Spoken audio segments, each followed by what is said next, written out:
مشو غمگین اگر دختر بزادی، که با دختر بود پیوسته شادی. بسا دختر که صاحب تاج گردد، به نزدش 100 پسر محتاج گردد.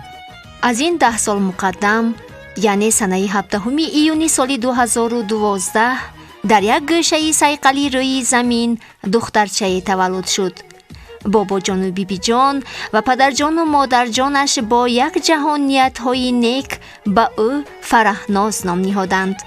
فرهناز روز تا روز کلان می شد و با اولین سخنهای کودکیش، با نخستین قدمهایش اهل خانواده را خوشنود می نمود.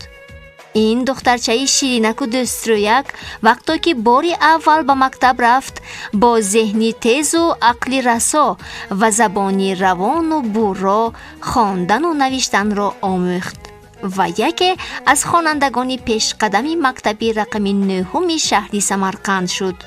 دخترک نازنین، گلاندام و محجبین، لطف و کلامش شیرین، این هم باشد فرهناز. با چهره کشاده، با عزم و با اراده، بختش خداوند داده، این هم باشد فرهناز. امروز اهل خانواده زادروز این گل دخترکی زیبای و نازنین و دیده درا فرهناز بانوی عزیز را تجلیل می کنند. او را تبریک گفته برایش عمری دراز و تن و جانی صحت و آینده درخشان را تمنا دارند. فرهناز خوشرویک، فرهناز دلجویک، دخترکی چقان است، در مکتب اعلی خوان است، در صنف 4 می خواند، شعر بسیار می داند. فرهناز خوشرویک، بیت و ترانه گویک، گلهای چمن دارد، بخت تو و من دارد.